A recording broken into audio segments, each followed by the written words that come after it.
Hello everyone, இன்றைக்கி பார்த்தீங்க அப்படின்னா ப்ளவுஸ் வந்து எப்படி நம்ம வந்து ஸ்டிச் பண்ணி முடிச்சதுக்கப்புறம் கழுத்தில் வந்து கிராஸ் பீஸ் கொடுத்து ஸ்டிச் பண்ணுறது அப்படின்ற வீடியோ தான் இன்றைக்கி வீடியோவில் பார்க்க போகிறோம். ப்ளவுஸில் வந்துட்டு கிராஸ் பீஸ் கொடுக்கலாம், இல்லை நேர் பீஸ் தான் கொடுக்கணுமா டவுட் இருந்துச்சுன்னா நீங்கள் ரெண்டுமே கொடுத்துக்கலாம்.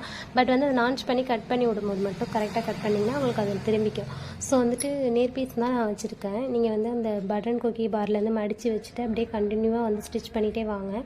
ஸ்டிச் பண்ணி முடிச்சதுக்கப்புறம் 1/4 இன்ச்சு கரெக்டாக ஸ்டிச் பண்ணிவிடுங்க. அப்புறம் வந்து நான்ச் பண்ணிவிடுங்க. ஆல்ரெடி 2 துணி சேர்ந்து ஜாயிண்ட் ஆனத்தை நான்ச் பண்ணி நல்லா கட் பண்ணி விட்டுட்டிங்க அப்படின்னா உங்களுக்கு அதனால் டேர்ன் பண்ணி கொடுக்கும். ஸோ அதுக்கப்புறம் நீங்கள் வந்து அந்த திரும்பி விசிறு உள்பக்கமாக திரும்பாத அளவுக்கு நம்ம மேல் பக்கமாக வச்சு நான் வந்து மார்க் பண்ணி காமிக்கிறேன் அந்த சாப்பிக்ஸில்.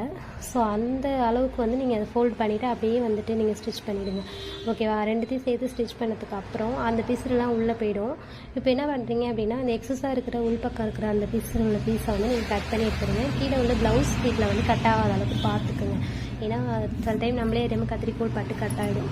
அதே மாதிரி ஸ்டிச் பண்ணிவிட்டு திரும்பி முள் பக்கமாக ஃபோல்ட் பண்ணி இந்த பக்கம் 2 பக்கமும் உங்களுக்கு மேலே தான் நீங்கள் ஸ்டிச் பண்ணணும்.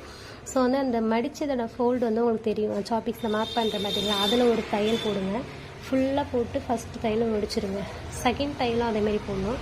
அந்த தையல் பார்த்தீங்க அப்படின்னா அதுக்கு பக்கத்துலேயே 1/4 இன்ச்சில் வந்து சேர்த்து போட்டுடணும். ஸ்டிச் பண்ணிக்கப்புறம் ஃபைனல் அவுட்லுக்கு இப்படி தான் இருக்கும். இந்த மாதிரி ஃபினிஷிங்கில் நீங்கள் ப்ளவுஸ் ஸ்டிச் பண்ணி கொடுக்கும்போது கஸ்டமர்ஸ் லைக் பண்ணுவாங்க.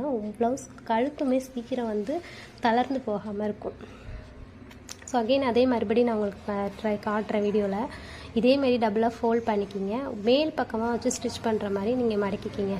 உள் பக்கமாக மடிச்சுட்டு மேலே தையல் போட்டிங்க அப்படின்னா ஸ்டிச்சிங் தையல் வந்து பெருசு தையலாக வரும், இல்லைன்னா லூப் ஸ்டிச்சிங்காக வரும். அவங்களுக்கு கழுத்து வந்து மேலே வந்து ரெண்டுமே மேல் தையலாக போடும்போது நல்லாயிருக்கும். ஏன்னா பாபினில் உள்ள நூல் வந்து மேலே வரக்கூடாதுல்ல.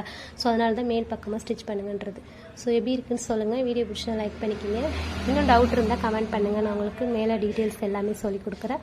இப்படி தான் கிராஸ் பீஸ் கொடுத்தோ இல்லை நேர் பீஸ் கொடுத்துமே நீங்கள் கழுத்து வந்து ஸ்டிச் பண்ணலாம். நான் நேர் பீஸ் தான் கொடுத்துருக்கேன். நிறைய பேருக்கு நேர் பீஸ் கொடுத்தா கழுத்து பீஸ் வராது அப்படின்ற மாதிரி கன்ஃபியூஷனில் இருப்பீங்க. பட் அப்படிலாம் கிடையாது.